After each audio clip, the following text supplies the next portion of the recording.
Hey everyone, this is Tim from Wall Racing here, working on a little afternoon project today. Gonna have you guys along for the ride.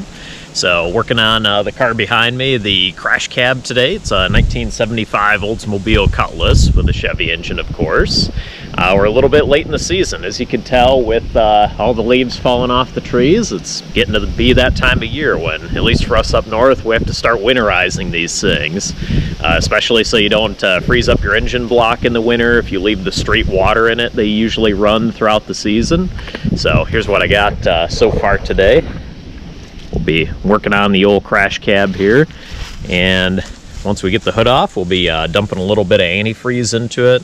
This car might actually still have some from last winter. I don't think I actually changed it over since I only ran one race this year. Technically, you're supposed to flush it out, but just wasn't one of those things that crossed my mind since this was kind of a backup car for our local fair this season. But other than that, pretty much have everything pulled out of this car for the winter besides gas tank, battery, whatever you need to basically run it, move it around the yard. So we'll get the hood off on this one, check to see what's in the radiator already. I won't drain it completely if there is still antifreeze in it from last year, but maybe just top her off with the concentrate here.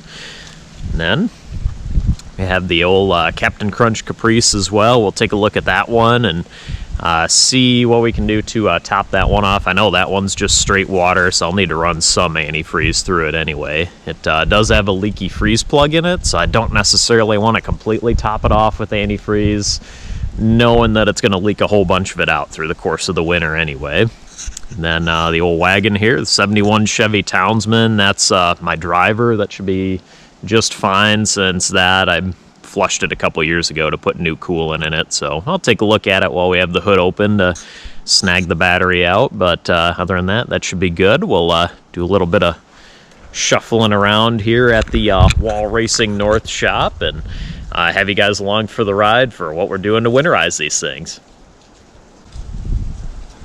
There we go. So I got you set up in a good spot over here to be able to see what's going on. First thing I'll do, went ahead and took the hood off on this one. We got our Chevy 350 Vortec in this one. So we'll first take the radiator cap off, and I got an old turkey baster I borrowed from the kitchen. We'll use that to take a little sample here, see what we got in here to start. And you can already kind of tell from the green color, looks like this one does have some antifreeze in it still. And even kind of has that sheen on the surface inside the bucket there to see what it looks like. So you can rest assured that we're pretty sure that this one actually has real coolant in it. So that looks like it's a pretty thin mixture. I think I will take our concentrate and just top this one off since it's about 3-4 inches from the top. So it's bled off some of that coolant mixture throughout the course of the season, but shouldn't hurt to top it off. We'll run it a little bit to circulate all that through the engine, and that should keep us from having any freeze problems this winter. Alright, so next, went ahead and grabbed a funnel, one with kind of a decent sized spout in there to stick in our radiator. That way we don't make too ungodly of a mess, spilling this all over the place.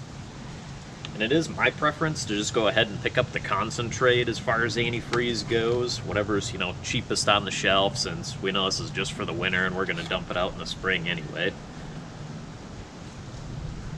And go ahead and just top her off here. Go nice and slow, especially if you're doing this just topping it off like I am in this case, since I knew it has coolant in it already. You don't want to overflow this, spill it all over the ground, and start wrecking the environment a little bit at a time. Yeah, when I drain this in the spring, I do like to use just like a regular drain pan, like what you use for oil. If you can set it up just right under the lower radiator hose there when you pull it, you can usually pick up most of it without spilling too much. So that's pretty much topped off at this point. You can kind of see looking down in there. You can see the first couple rows of fins. This is probably about a 1/2 inch from the top. You do have to leave some room for expansion in here. When I first start it up, I'll probably leave the cap off on the radiator here, just for the purpose of circulating any air out of the system in that case too. So next it'll be just putting the battery back in this one and firing it up to circulate that new liquid through. All right, welcome back. I'm here in the driver's seat of the crash cab, the Oldsmobile Cutlass. Got ignition off and everything, got the battery hooked up. Still have our radiator cap off up front, so let's go ahead and put the steering wheel on. I'll take this for a little test ride while we got everything together. And we'll go ahead and fire it up and keep an eye, make sure we get some oil pressure on there before I give it any gas. And then we'll get that circulating with that concentrate in there.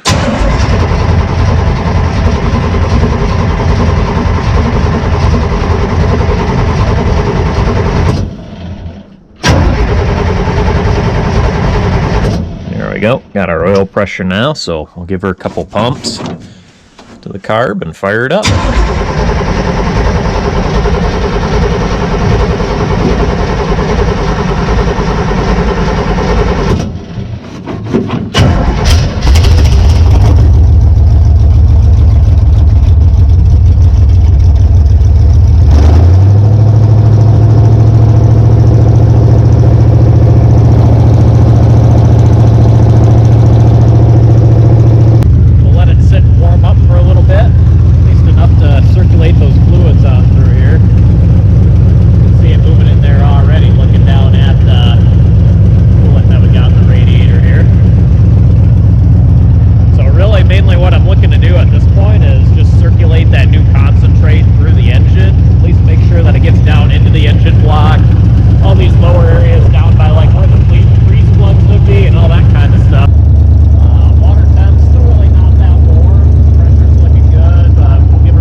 Go. Just give a little test run down the yard to kind of get the fluids going, let the transmission cycle, gear oil, all the things like that before this sits for a couple months. I'm going to go ahead and take a pause here at this point, since I'm going to go ahead and get the leaf blower out, kind of clear out the spot where this car sits for the winter, and move that around a little bit and revisit with you guys to go winterize the other car. Next, we'll work on the old Captain Crunch Caprice here. So pretty much where we left off from the starter swap, so that all works again. We'll do pretty much the same thing we did over on the crash cab there. We'll pull the radiator cap off, see where we're at level wise. So this one looks like we're just about dry. I don't really see much down in there. So this one, I'll go ahead and add what's left in my antifreeze jug to it.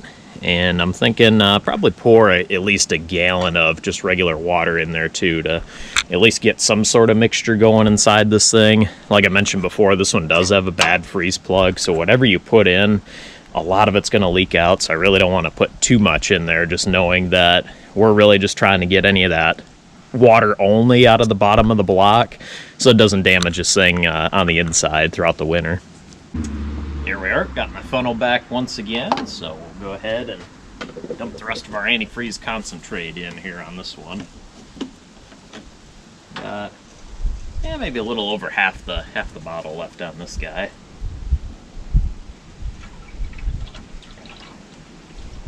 I'm back. So I went ahead and dumped my fresh gallon of water into the concentrate container.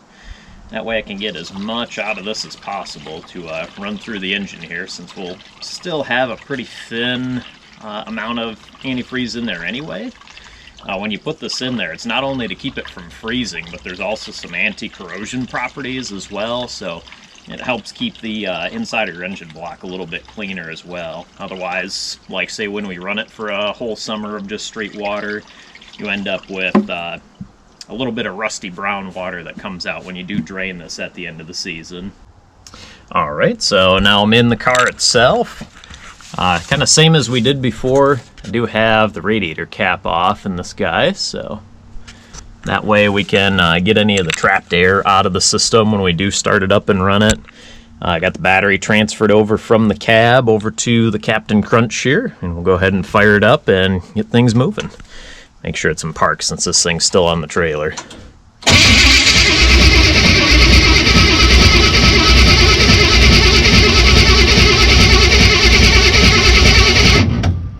Give her a couple pumps.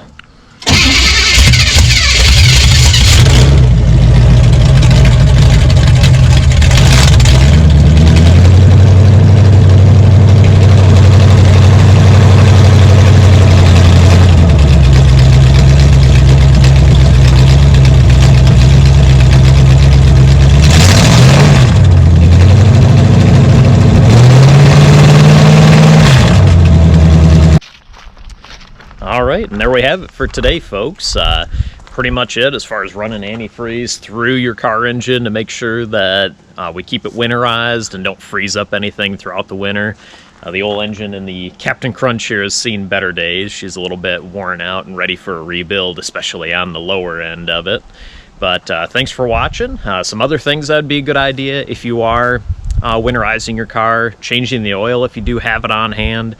Personally, I didn't have it with me for either of these cars. This one just runs Rotella. The other one in the crash cab actually runs race oil, so that's a little bit harder to find. You don't necessarily just find that at the local auto parts store, but we'll get some of that ordered up and get her changed another one of these times before we go out and run it. Well, thanks for watching, and have a great rest of your week.